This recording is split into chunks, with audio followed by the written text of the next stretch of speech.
Hello, अस्सलाम वालेकुम। हाँ, वालेकुम सलाम सर। जी, आज सबसे पहले तो मैं आपको इंट्रोडक्शन इसमें दूँगा कि पिछले 2 दिनों में हमने जो 3 दिनों में बल्कि हमने जो कुछ कवर किया है अभी तक गैस टरबाइन और कंबाइंड साइकिल पावर प्लांट के बारे में, तो मैं आपको बताऊँगा इसमें मैंने आपके साथ जो नॉलेज शेयर किया है, वो मोस्टली ज़्यादातर जो है वो 9 एचए गैस टरबाइन के बारे में है। लेकिन साथ-साथ उनका जो कंपैरिज़न है, उससे पहले वाले जो मॉडल हैं 9E मॉडल, 7FA मॉडल, तो उनके साथ भी किया गया। उसके साथ भी मैं साथ-साथ मैं बताता जाता हूँ कि फलाँ मॉडल के अंदर ये इस किस तरह से है, उसमें किस तरह से है। तो आपको सबको मैंने पहले दिन ये फर्स्ट बुक एक ये बुक सेंड की थी, नए नीचे कंबाइंड साइकिल पावर प्लांट, जिसमें कि जो चीज़ें इस ट्रेनिंग में कवर हो रही हैं, वो सारी की सारी इसमें मैंने बुक में दी हुई हैं। तो ये बुक मैं आपको थोड़ी-सी शो करता हूँ यहाँ पे। इसमें ये सबसे पहले कुछ ये कोर्स कंटेंट्स हैं जिसमें पावर प्लांट का introduction, combined cycle principles, compressor and turbine design, DLN 2.6 plus type burner management system, फिर वो भी इंडेक्स, ये भी मैंने कल आपको काफ़ी डिटेल से बताया। जीटी एयर इनटेक सिस्टम कि हम जो फ्रेश एयर है कंप्रेसर से हम किस तरह सक करते हैं और उसमें क्या-क्या और सिस्टम उसकी क्लीनिंग किस तरह से करनी है हमने, मॉइस्चर को और डस्ट पार्टिकल्स को कैसे रिमूव करना है। फिर इटसेल्फ जो फ़िल्टर्स हैं वो गंदे हो जाते हैं तो उनकी ऑनलाइन क्लीनिंग किस तरह से की जाती है। Bearings and lubrication oil system, gas turbine की बेयरिंग की टाइप क्या है, बेयरिंग में क्या-क्या चीज़ें रिक्वायरमेंट हैं उसकी, बेयरिंग की कंस्ट्रक्शन किस तरह से है, उसकी मेटलर्जी क्या है, इस चीज़ के बारे में। और फिर लुब्रिकेशन क्यों उसमें चाहिए इतनी हाई किस्म की लुब्रिकेशन, और फिर जो ल्यूबल सिस्टम है उसकी पीएनआरडी, वो भी मैंने आपको अच्छी तरह डिस्कस की है। और साथ-साथ ये आप इसमें कंपैरिज़न भी दिया है, 9E मॉडल की भी स्क्रीनशॉट्स मैंने आपको दिखाई हैं, 9HA की भी दिखाई हैं। उसके बाद hydraulic oil and lift oil system, तो ये भी मैंने आपको बताया काफ़ी डिटेल के साथ। फ्यूल गैस सिस्टम ये हमने कल ही किया है। और आज जो हम करेंगे वो जीटी का starting system, exhaust temperature monitoring system, और फिर कल हम करेंगे generator and transformers, high voltage auxiliaries वगैरह और एचआरए के मेन पार्ट्स। तो जनरेटर और ट्रांसफार्मर ये बहुत इंपॉर्टेंट टॉपिक है। इसमें जो लोग इलेक्ट्रिकल इंजीनियर इवन के, उनको भी अक्सर लोगों को पता नहीं होता कि वोल्टेज कैसे चेंज होते हैं, लोड कैसे कंट्रोल होता है, और एक्साइटेशन करंट जो है वो कैसे हमने उसको कम या ज़्यादा करना, और उसकी कैपेबिलिटी कर्व क्या है उसकी। तो ये और इसी तरह उनकी जनरेटर और ट्रांसफार्मर की जो प्रोटेक्शंस हैं वो क्या हैं, वो कैसे काम करती हैं, उनका प्रिंसिपल क्या है। अब प्रोटेक्शन तो लगी होती हैं, वो ऑपरेट कर जाती हैं, लेकिन अक्सर लोग फिर दूसरे से पूछते हैं कि जी ये कैसे ऑपरेट हुई है या इसकी रीज़न क्या है। तो ये सारी चीज़ें यहाँ पे हम डिस्कस करेंगे। फिर उसके बाद इसी बुक के अंदर ये सारे चैप्टर वाइज इसमें सारी चीज़ें ये देखें दी हुई हैं। तो इस बुक को आप ने डाउनलोड कर ली होगी, आप इसको ज़रूर स्टडी कीजिए। मैंने आपको कल भी कहा था कि और इस बुक से मैंने आपको रेफरेंस भी दिए थे कि फ़लाँ पेज पे ये चीज़ लिखी हुई है। तो इस बुक को अगर आपने अभी तक स्टडी थोड़ा-सा किया होगा, लेकिन इसको कंप्लीटली थॉरोली कर लें, ताकि जो कुछ आपको बाद में चीज़ें समझ नहीं आएँगी तो वो आप अभी पूछ लें उनको। ठीक है जी? अब ये देखें, इस तरह की चीज़ें जो हैं वो मैंने ये सारी जीई के मैनुअल से ली हैं।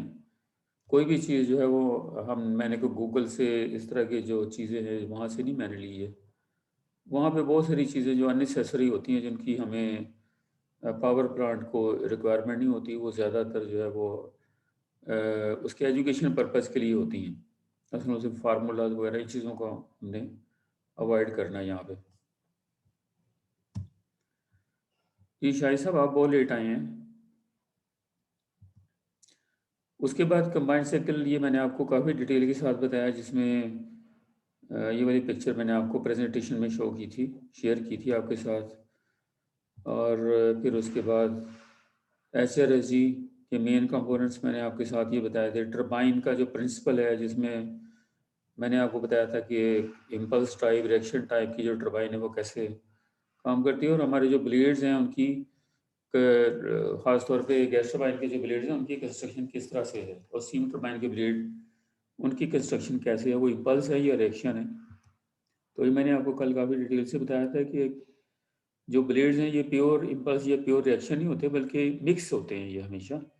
तो रूट से ये इम्पल्स टाइप के बनाए जाते हैं और टिप तक जाते जाते इसमें रिएक्शन टाइप जो है वो बढ़ती जाती है और इम्पल्स टाइप कम होती जाती है। फिर जनरेटर के बारे में ये जो टॉपिक है ये तो हम कल करेंगे इंशाल्लाह। आज जो गैस टरबाइन का स्टार्टअप है वो करेंगे। और फिर ये मैंने आपको बताई थी ब्रेटन साइकिल। इससे हम एनर्जी कैसे कैलकुलेट करते हैं, जो पावर जनरेट हो रही है टरबाइन में वो हम कैसे कैलकुलेट करते हैं। और फिर ये ब्रैंकिन साइकिल, ये भी मैंने आपको दिखाया था। स्टीम टरबाइन एचआरएसजी और स्टीम टरबाइन का जो रैंकिन साइकिल है। अच्छा, उसके बाद एडवांटेजेस ये बुक में शामिल है, ये आप इसको खुद आपने स्टडी करना है। ये बहुत सारी चीज़ें दरमियान में डिस्कस हुई हैं लेकिन इस पेज से मैंने नहीं किया आपको, तो ये पेज आपने खुद इसको स्टडी करना है। अगर इसमें कोई चीज़ समझ ना आए तो वो आप मुझसे पूछें, लेकिन मैं ये सारी चीज़ें आपको डिफरेंट टॉपिक्स के अंदर वो मैं बता चुका हूँ। ये जनरल डेफिनेशंस जो पावर प्लांट में होती है ये आपके बहुत काम आती हैं कि ख़ास तौर पे जब आप जाते हैं उसके लिए इंटरव्यूज़ के लिए, तो इन जो टर्मिनोलॉजी है उसको आप ज़रूर रेडी करके जाएँ, तैयार करके दोबारा से पढ़ लें। और फिर उसके बाद ये कंपैरिजन है एक डिफरेंट गैस टरबाइन्स का, जिसमें सीमेंस गैस टरबाइन और 3 टाइप की जी की गैस टरबाइन है, उनका आपस में कंपैरिजन है, डिज़ाइन लोड, बेरिंग्स वगैरह, जो मैं आपको बताता रहता हूँ कि 9E में इतने बेरिंग्स हैं, 9HA में इतने बेरिंग्स हैं, तो उसी लिहाज से उस तरह नंबर ऑफ स्टेजेस टरबाइन की कितनी है, कंप्रेसर की कितनी है, तो ये सारी चीज़ें। और फिर ये उसके भी सिंबल्स, ये तो आपको नेट से भी मिल जाएंगे। हर आपकी जो पीएनएडी होती है पावर प्लांट की, उस पीएनएडी के शुरू में भी ये सिंबल्स दिए होते हैं। तो ये सिंबल भी मैंने कुछ जो इम्पोर्टेंट थे वो मैंने बुक में दे दिए हैं जी। उसके बाद फिर हमने ये किया था काफ़ी डिटेल के साथ कंप्रेसर एंड टरबाइन डिज़ाइन।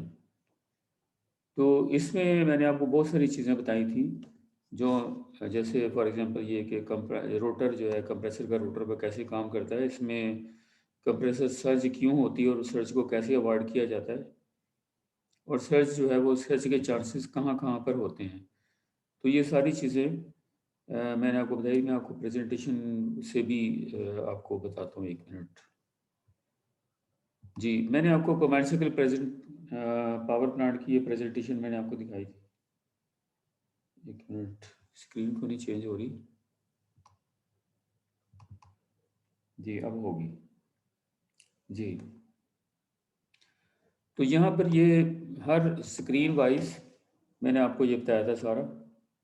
तो मैं इसलिए ये रिवाइज़ कर रहा हूँ ताकि आपने, हो सकता है कि बहुत सारे जो लोग हैं उन्होंने स्टडी ना किया और टाइम ना मिला हो, लेकिन अब उसको ज़रूर आप स्टडी कर लें, आज लाजमी स्टडी कर लें। और जो क्वेश्चन हो, अभी अभी अगर आपके ज़हन में कोई क्वेश्चन आता है तो अभी पूछ लें, क्वेश्चन फ़ौरन पूछें, उसको ये पेंडिंग ना रखें, बाद में क्वेश्चन भी रह जाता है और आपको भी आपका भी जो है वो नॉलेज कंप्लीट नहीं होता।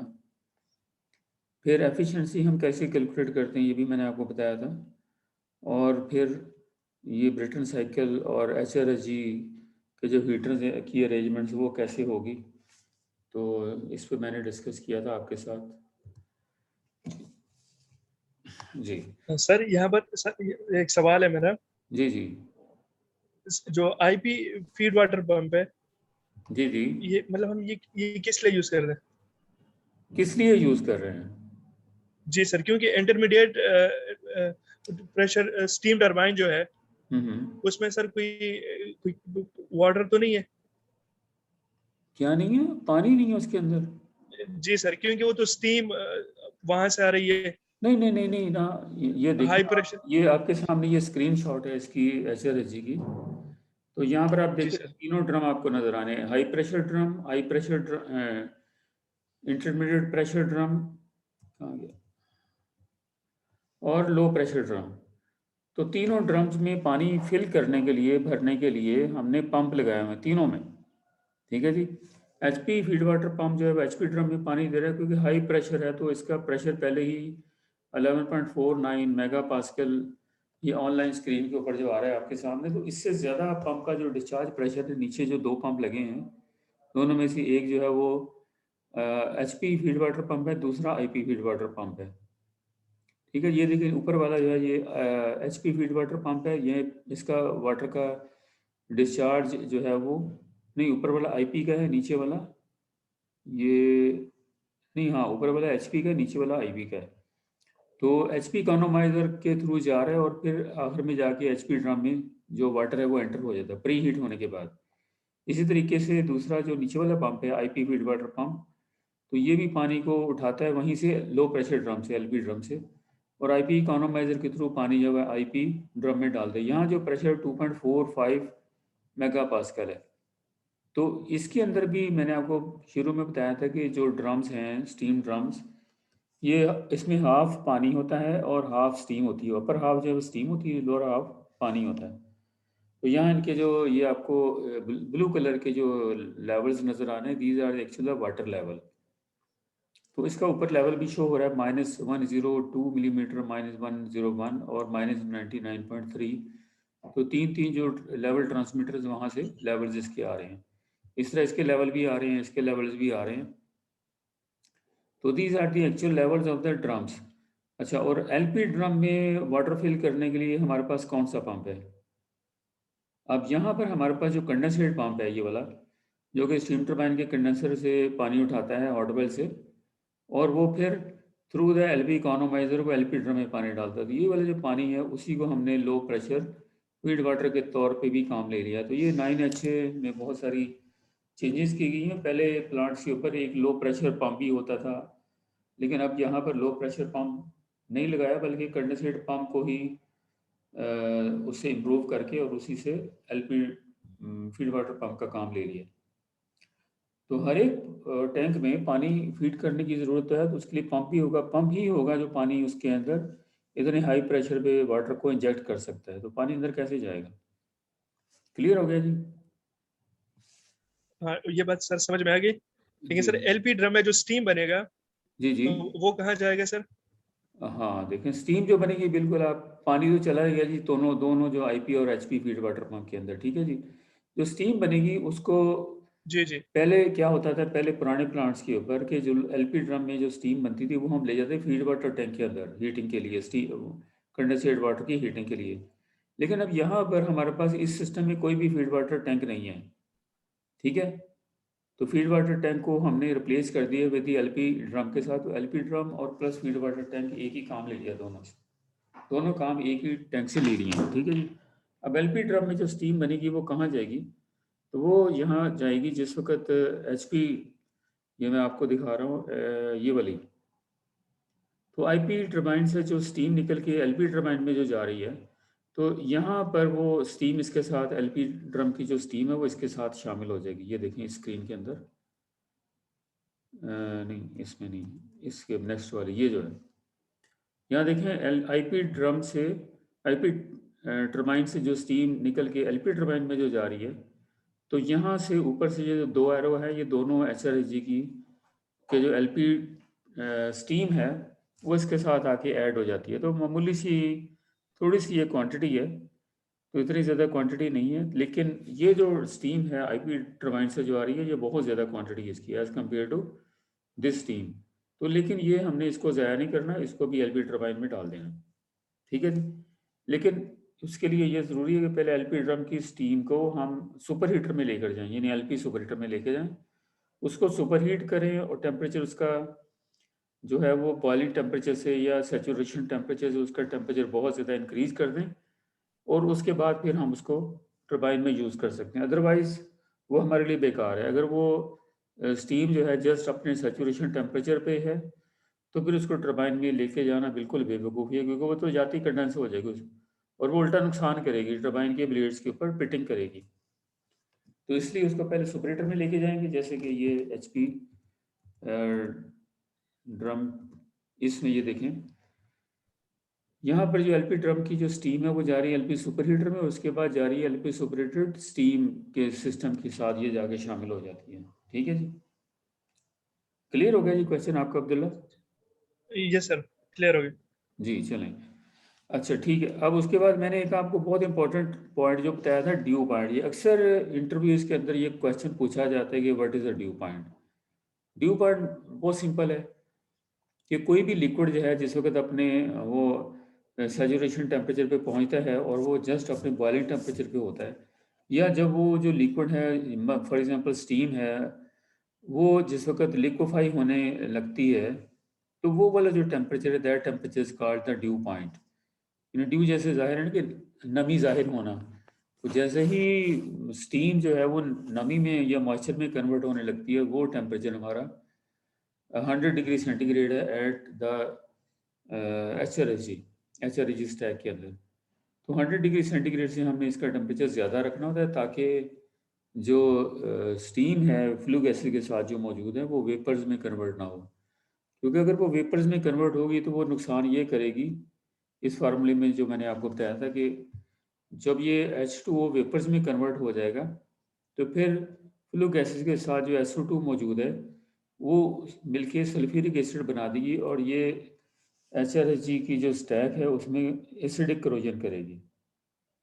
ठीक है जी, तो ये हमारा मसला है। इस वजह से हमने इस ड्यू पॉइंट को हर वक्त मेंटेन रखना होता है ताकि ये जो हमारी स्टीम है फ्लू गैसेस के अंदर वो वेपर्स में कन्वर्ट ना हो।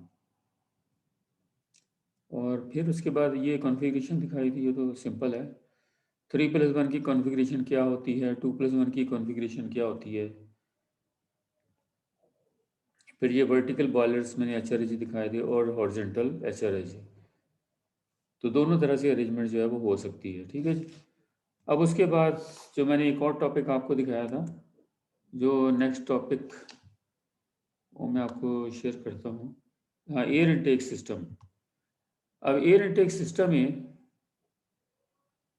जी आ गया एयर हीटिंग सिस्टम। मैंने आपको बताया था कि जो कंप्रेसर में हम फ्रेश एयर लेते हैं एटमॉस्फेयर से, तो उसको हम कैसे प्रोसेस करते हैं before sucking into the compressor, और उसके क्या क्या पैरामीटर्स हैं।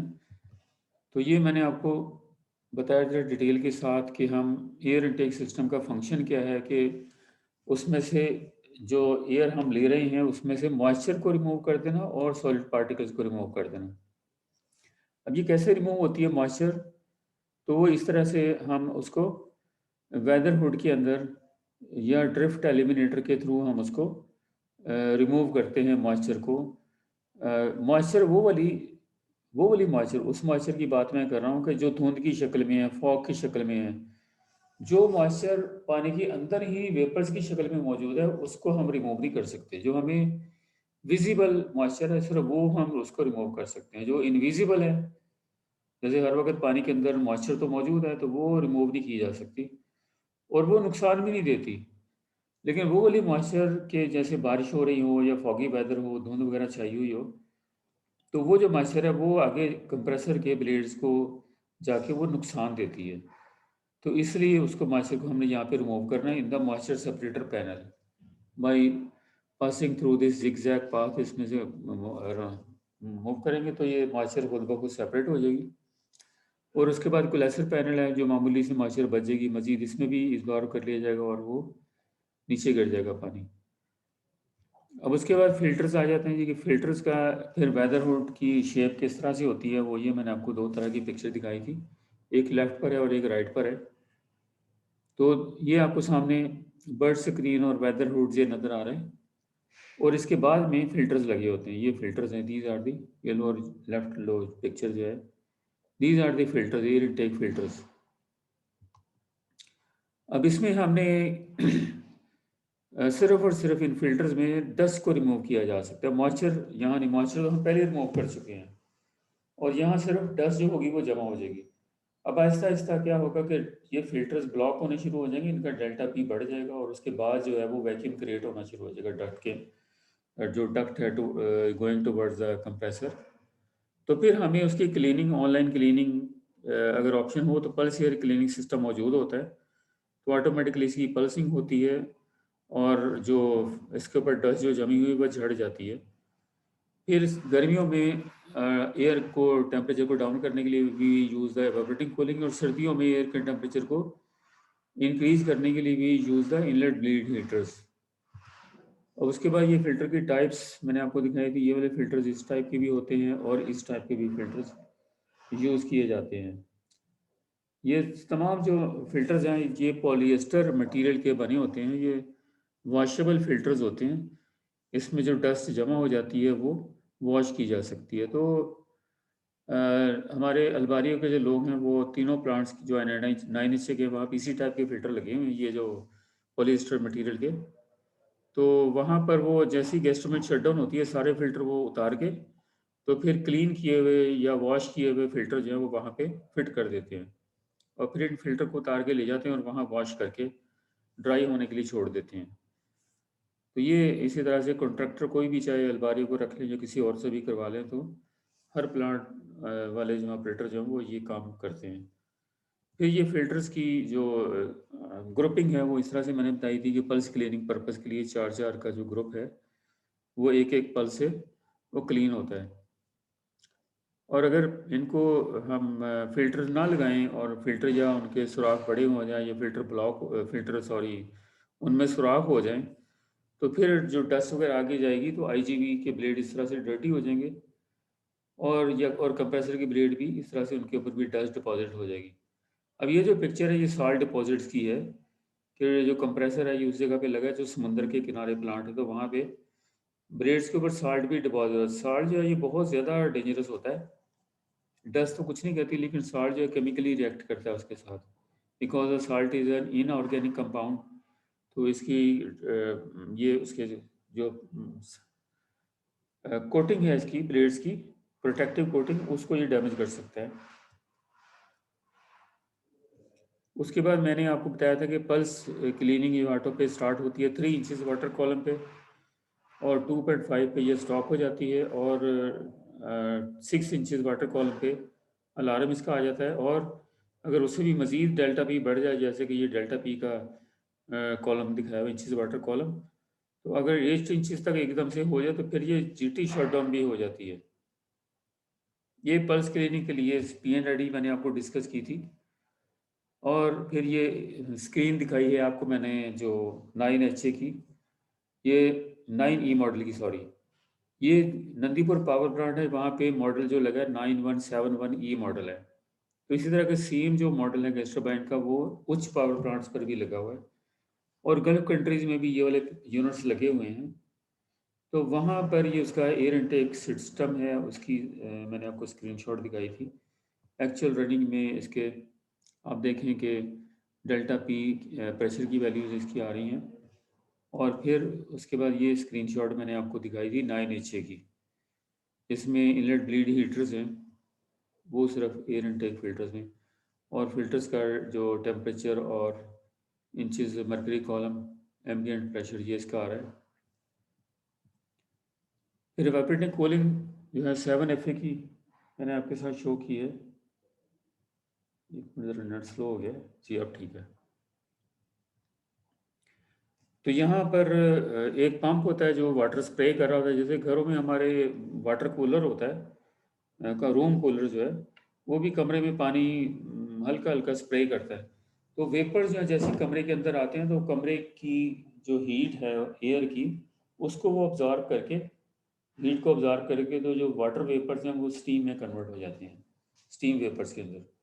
तो उस फॉर्म में जब वो हीट अब्जॉर्ब कर लेंगे तो कमरे में कूलिंग इफेक्ट पैदा होगा, हमें बड़ी ठंडक महसूस होती है। तो ये एयर इंटेक सिस्टम के बारे में था। उसके बाद जो मैंने आपको एक और चीज़ दिखाई थी वो थी बेरिंग एंड लुब्रिकेशन। जी ये देखें, तो इसमें बहुत डिटेल के साथ मैंने आपको बेरिंग्स की कंस्ट्रक्शन दिखाई थी, गैस्ट्रोबाइंड के बेरिंग कहाँ कहाँ पे लोकेटेड होते हैं और ये बेरिंग्स जनरल बेरिंग और थ्रस्ट बेरिंग्स उनकी असेंबली किस तरह से है। हेलो, आवाज़ आ रही है जी सबको? जी मौजूद है ना सारे? जी जी ओके, मौजूद ठीक है। है, ठीक है, ठीक है। अब्दुल्ला आप भी हैं?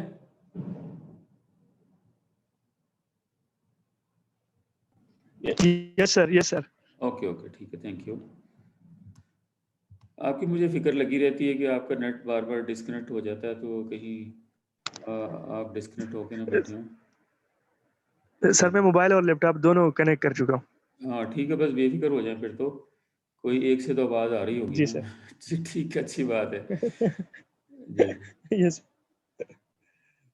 टाइप्स ऑफ बेयरिंग्स मैंने आपको बताया था, ये इसको आप ज़रा ना इस टॉपिक को, टाइप्स ऑफ बेयरिंग को अच्छी तरह से स्टडी कर लें। यहाँ तो इतना टाइम नहीं है कि मैं अदर्स टाइप की बेयरिंग को भी यहाँ डिस्कस करूँ, तो मैंने सिर्फ जनरल बेयरिंग को डिस्कस किया था। और अदर टाइप के बेयरिंग है, ball bearing, roller bearing, sleeve bearing, ये आप ज़रा नेट से सर्च करें, इनकी पिक्चर भी देख लें कि ये कैसे काम करती हैं और यहाँ गैस टर्बाइन में हम इसको क्यों नहीं यूज़ कर सकते। तो जनरल टाइप के जो बेयरिंग है वो हमारी चूँकि स्पीड बहुत ज़्यादा है, 3000 आरपीएम या 3600 RPM, depending upon the frequency, बहुत बहुत फास्ट स्पीड है, तो उसके लिए we can use only the general bearing. फिर इसके अलावा शाफ्ट का वेट भी बहुत ज़्यादा है, तो ये तो चलो स्पीड जो है वो पंखों में भी, उसमें पंखों में तो नहीं होती, जो सिंगल फेज की जो मोटर होती है उसकी स्पीड आमतौर पे इतनी होती है, लेकिन वहाँ पे शाफ्ट का वेट इतना नहीं होता। यहाँ हमारी जो शाफ्ट है वो टनों का वेट है उसका, 300 टन के करीब या 400 टन के करीब, तो बहुत हैवी वेट है, इसलिए we can use only only only the general bearing, we can not use any other type. ठीक है जी। उसमें अब ये प्रॉब्लम ये होता है जनरल बेयरिंग में कि उसमें लुब्रिकेशन की ज़रूरत बहुत ज़्यादा पड़ती है। बाकी के जो बेयरिंग्स है उसमें लुब्रिकेशन, एक मरतबा तेल डाल देते हैं, उसमें ऑयल डाल देते हैं और वो खुद ब खुद ही लुब्रिकेशन उसकी होती है, या ग्रीस लगा देते हैं। लेकिन यहाँ कंटिन्यूसली ऑयल का फ्लो जाएगा, उसको बेयरिंग को लिफ्ट भी करेगा और उसको कूल भी करेगा और फिर उसको ऑयल फिल्म भी मेंटेन करेगा। तो 3 काम ये करेगा ऑयल जो है, उसकी फ्रिक्शन को रिड्यूस करेगा, ऑयल फिल्म मेंटेन करेगा और बेयरिंग की कूलिंग करेगा। उसके बाद वो वापस टैंक में आ जाएगा, ल्यूब्रिकेंट टैंक में, और वहाँ से दोबारा ठंडा होने के बाद फिर जाएगा दोबारा से। तो ये पूरा क्लोज सिस्टम होता है। बेयरिंग की मैंने पिक्चर आपको दिखाई है जी, जनरल बेयरिंग्स की, और ये थ्रस्ट बेयरिंग्स की कॉलर्स, और फिर ये कंबाइंड जनरल थ्रस्ट बेयरिंग, और फिर ये जनरल बेयरिंग का लोअर हाफ, जहाँ से लिफ्ट ऑयल का भी सुराग है इसमें नज़र आ रहा है, और जो लुब्रिकेशन ऑयल है वो ऊपर वाले बेयरिंग से इस गैप के अंदर एंटर होता है और वो ही शाफ्ट के साथ लगे वो नीचे चला जाता है, और वो फुल स्पीड पे खुद ही वो लिफ्ट भी कर रहा होता है, इसलिए फुल स्पीड पे लिफ्ट ऑयल की ज़रूरत नहीं होती। लिफ्ट ऑयल की जो ज़रूरत है वो सिर्फ स्लो स्पीड पर है। अच्छा, उसके बाद फिर ये एक और ये जनरल बेयरिंग डैमेज हुआ, मैंने आपको दिखाया था, इसकी रीज़न भी मैंने आपको बताई थी, ऑयल फिल्म कैसे मेंटेन करते हैं हम, और विस्कोसिटी क्या है, कौन सा ग्रेड का ऑयल इस्तेमाल करेंगे, और फिर कंपोनेंट्स और पीएनआईडी भी इसकी मैंने आपको अच्छी तरह से दिखाई। इस पीएनआईडी को ना आप मुझे A4 पेपर के ऊपर ड्रॉ करके भेजें, मैं आपको अभी थोड़ी देर के बाद में दोनों पेजेस, 3 पेज आपको सेंड करूँगा, तो तीनों पेजेस को आपने सिंगल A4 पेज पे अपने हाथ से ड्रॉ करके तो मुझे वापस व्हाट्सएप करना है, ठीक है जी। तो ये आपकी असाइनमेंट है आज। मिस्ट एलिमिनेटर फैन ये भी लगाए गए हैं, क्यों लगाए गए हैं, उसका मकसद क्या है, फिर टेम्परेचर कैसे मॉनिटर किया जाता है, फिर हाइड्रोलिक ऑयल, और ये मैंने 7FA का, 9HA का हाइड्रोलिक ऑयल ये मैंने आपको शेयर किया, दिखाया, ठीक है जी। अच्छा, उसके बाद मैंने आपको ये एक और चीज़ दिखाई है, तो वो है जी turbine design, compressor and turbine design. तो ये बहुत डिटेल के साथ समरी थी, ये मैंने पूरा दिन लगा के आपके साथ ये मैंने डिस्कस की है, इस पर काफ़ी टाइम लग जाता है। तो इसमें कंप्रेसर सर्ज और उसकी पीएनआईडीज वगैरह, और फिर कंबस्टर की अरेंजमेंट्स के कैसे अरेंजमेंट्स होती है, कहाँ कहाँ पे स्पार्किंग होती है, फ्लेम डिटेक्टर कैसे काम करता है, स्पार्क प्लग की अपने फंक्शन, उसका कंबस्टर्स अरेंजमेंट्स, कंबशन डिटेल्स, फिर कंबशन लाइनर की पिक्चर्स, और फिर फ्लेम कहाँ कहाँ पर होता है और कहाँ से उसकी कूलिंग वगैरह की जाती है, फिर डीएलएन टाइप का बर्नर, ठीक है जी, उसमें नोज़ल क्या है, अरेंजमेंट्स उनकी क्या है, कब कब उनमें ये जो गैस है किस किस टाइम पे कितनी कितनी खुलती है, फिर टरबाइन के जो स्टेजेस हैं वो कैसे होती हैं, और टरबाइन की स्टेटर और रोटर, और फिर श्राउड्स, ये तमाम चीज़ें वो मैंने आपको डिस्कस की हैं। फिर उनकी एक्चुअली ये पिक्चर भी मैंने ये कैप्को से जो ली थी वो मैं आपके साथ दिखाता भी हूँ और आपको बताता भी हूँ कि इसमें कौन कौन से पार्ट्स हैं इसके, और ये 3 स्टेज का ब्लेड है और डायाफ्राम ये डर्टी स्टेज 3 के ब्लेड्स हैं और उनके साथ नीचे नीचे बिल्कुल बॉटम पे डायाफ्राम भी लगी हुई है। और ये सेकंड स्टेज और थर्ड स्टेज के जो ब्लेड्स हैं वो केसिंग के अंदर वो फिटेड हैं, ये देखें अपर केसिंग टरबाइन की उतार के रखी हुई है, तो वहाँ से ये मैंने पिक्चर ली थी। इसमें ये थर्मोकपल भी नज़र आ रही है, ये भी स्पेस टेम्परेचर हमें बताती है। और एक ब्रीफ सा स्टार्टअप भी मैंने आपको ये शो किया था, दिखाया था, डिस्कस किया था जी। उसके बाद जो एक और था कि टाइप्स ऑफ टरबाइन, जिसमें इम्पल्स टरबाइन और रिएक्शन टरबाइन, ठीक है, ये चीज़ें मैंने आपको बताई थी। इनका प्रिंसिपल क्या है, ये आपको चीज़ें तो नेट से भी मिल जाएंगी ये, लेकिन यहाँ मैंने आपको पूरी इसकी समरी जो थी वो आपको अच्छी तरह से बता दी। तो ये क्वेश्चन अक्सर जो है वो इंटरव्यूज़ में पूछ लेते हैं और बड़ा इंपॉर्टेंट क्वेश्चन है ये, इसलिए इस टॉपिक को ज़रूर तैयार करें।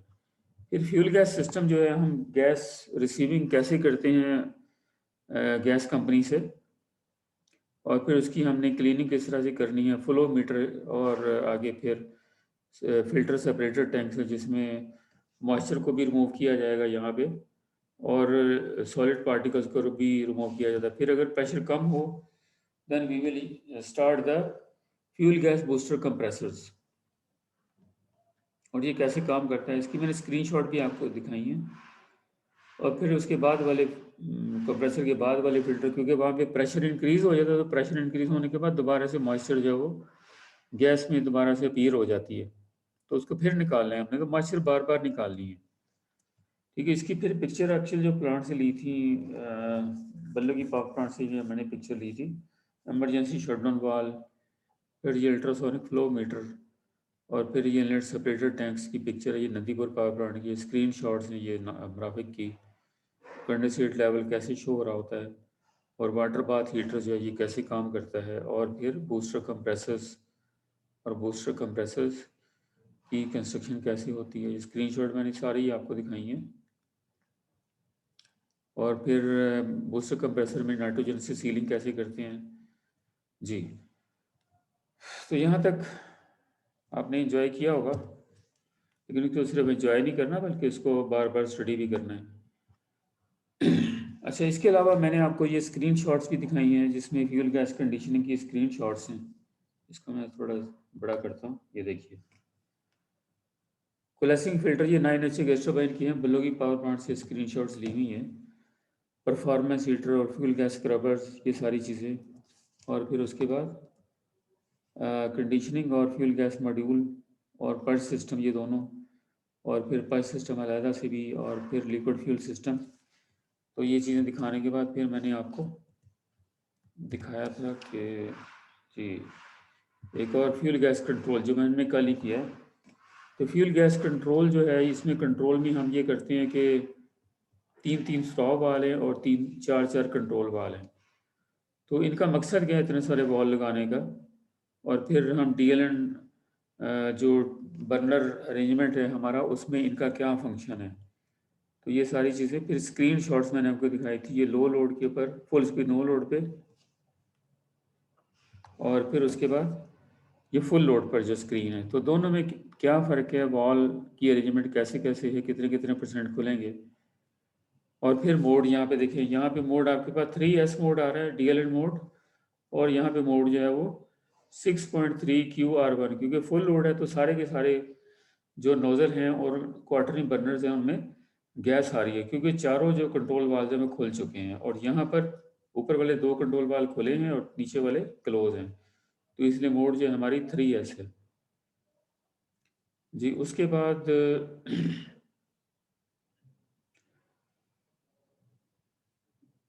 हाँ जी, ये एग्जॉस्ट थर्मोकपल, तो इनका अरेंजमेंट जो है, टेम्परेचर मैंने आपको बताया था, लोड के ऊपर 35.7 मेगावाट का लोड है, तो वहाँ पे टेम्परेचर कैसे मॉनिटर हो रहा है, और फिर फुल लोड के ऊपर जो टेम्परेचर है वो कैसे शो हो रहे हैं। इनके दरमियान में टेम्परेचर का अगर डिफरेंस आ जाए तो वो हम उसके लिए कंबशन डाटा जो ये कैसे काम करता है, ये गैस टरबाइन प्रोटेक्शन जो हम कल करेंगे, तो उसमें काफ़ी डिटेल के साथ इसको मैं डिस्कस करूँगा आपके साथ। तो और ये जो स्प्रेड वाला जो टॉपिक है ये बहुत बहुत इम्पॉर्टेंट है।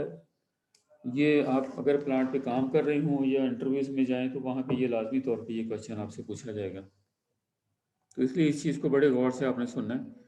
फिर मोड्स जो डिफरेंट हैं, वो मैंने आपको बताया था कि और फिर डिफरेंट स्टार्टअप के दौरान में मोड्स कैसे चेंज होते हैं, और एग्जॉस्ट थर्मोकपल ये मराफी की भी दिखाई है, 7 एस्ट्रोबाइंस की, और उसकी नंदीपुर पावर प्लांट की भी दिखाई है मैंने आपको।